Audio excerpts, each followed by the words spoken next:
Desde el Bar Chincho os deseamos que paséis unas felices fiestas, que disfrutéis mucho de los San Marciales. Gora Irún, Gora San Marcial y Gora Azken Portu. Nire izena Zaira Mendegia da, Azken Portuko kantinera naiz, eta ni jangelan lan egiten dut aurrekin, baita arratsaldetan haur bat zaintzen dut, eta bitartean ikasten ari naiz radiologia, eta oraintxe bertan baita bukatu dut tekniko de rayos ikasi dudala, eta ni orain arte San Martzialak lagunekin pasatzen ditut normalean. Nire hautaketa maiatzak 9 izan zen, sagardo egunean, eta ni saiatu nintzen etxean ez egoten, zen nire lehenengo urtea Irunen negola hautaketa egunean, baina 3 urte daramat aurkeztua, eta lagunekin nengon kalean, eta ja iritsi zenan momentua etxera jo nintzen, etxean nire izeba eta lehengusina zeuden baita ere lagunekin batera, eta momentua izan zen, bastante urdurin nengon, ordua pasa zenean, ja bukatu zenean hautaketa, begiratzen genuen ordua eta normala nire konpainian azkar jakiten da, zen botazioa egiten da eta listo, eta lagun batek galdetu zidan, ze ordu zen, eta ikusi genuenan ordua luzatzen ari zela, pentsatzen genuen ez nintzela atera, baina hor geratu ginen, eta batean timbra jo zutenean, nire lagun guztiak altxatu ziren sofan ginela, eta ni ez nintzen altxatu hasieran, oso orduri jarri nintzelako, baina atera ginenean eta ikusi genitun hor konpainiakoak, dena hasi zen festa. Prozesu guztia amarekin egiten ari naiz, hautaketa izan zen larunbatean, astelehenan jago nintzen botak jartzen eta hola, ditut etxean egun hortatikan, hortikan 2 egunetara trajea jantzi nuen lehen aldiz, eta asko impresionatu nintzean. Azkenean behiratzen nintzen ispiluan, eta ni naiz esaten nuen eta hola. Eta opari asko jasotzen ari naiz, amak esatik orandikan falta zaizkidala opariak ere bai, baina oso ondo, eta gero entxeguko jantziak eta hola, ia dakat dena, gauza oso gutxi falta zaizkit, baina oso ondo, ez dakit oso ondo bai. Eta gero atzo izan nuen makillajea eta moñoaren proba, eta oso ondo bai. Azken Portuko entxeguak ditugu 2 entxegu geldirik, direla Gazteluzarreko eskolan, ditugula 6 eta 13, eta gero entxegu ofizialak ditugu 18, 19, 22 eta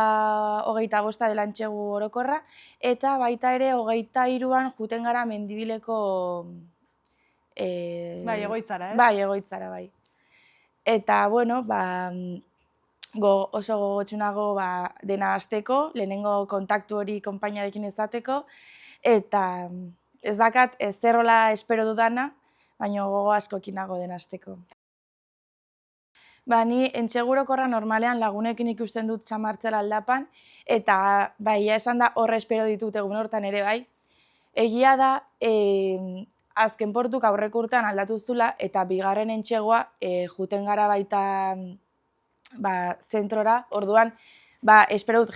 askoz jende gehiago egotea, baina ez da izango lehenengo aldiz Irunen egongo naizela, orduan, seguraski ez naiz egongo hain urduri, baina urduri egongo naiz seguraski ere bai, eta hori pixka bat.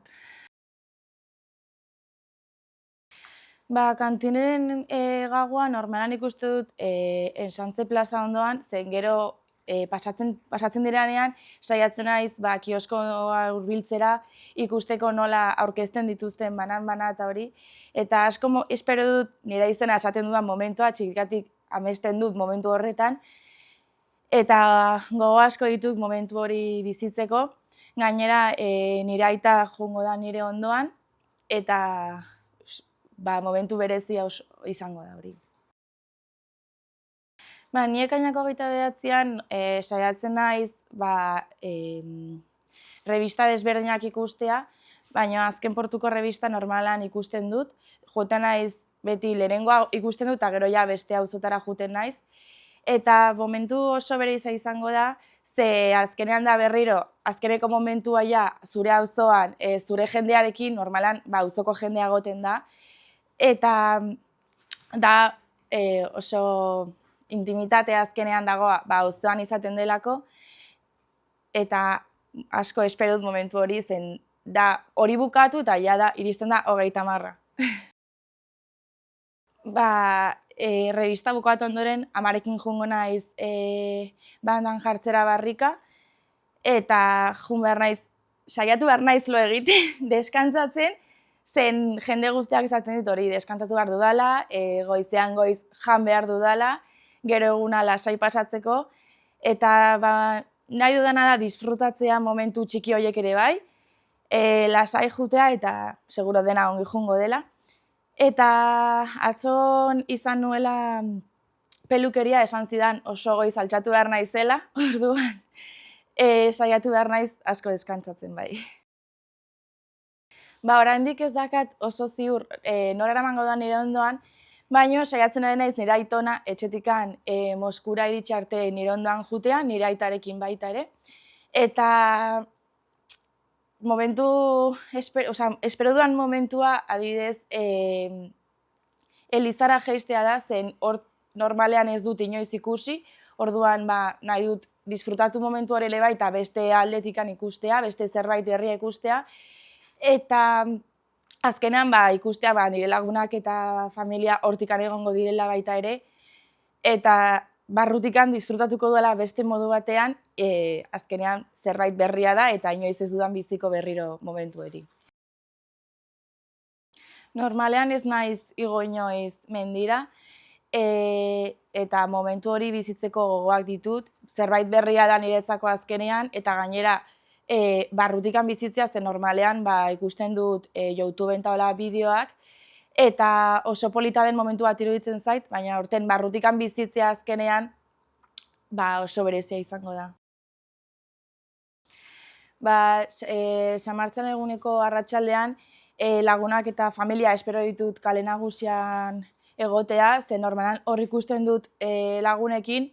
eta badakit hor egongo direla baita ere, saiatuko direla aldutena egiten hor egoteko, eta azkenean iristen ari da gustoko dugun egunaren bukaera eta emozio asko izango ditut aurkituan niregan, baina saiatuko naiz disfrutatzen, eguna ondo bukatzen eta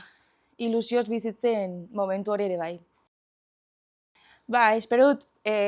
pozik egotea, eguna ondo bukatzea, baina triste egongo naiz baita ere, azkenean nire eguna bukatzen da, eta hainbeste espero izan dugun momentu hori bukatzea, azkenean pena bat izango da guretzako, baina hala ere espero dut eta ikusiko dut hola izango dela, nire jendearekin egongo naiz, azkenean berriro auzora bueltatzen gara, eta nire jendearen goxotasuna izango dut, orduan momentu hori uste dut ondo egongo naizela, eta suposatzen dut etxera joten naizenean hor beste zerbait izango dela. Partetik, oparitxo dugu zuretxako. Eskerrik asko.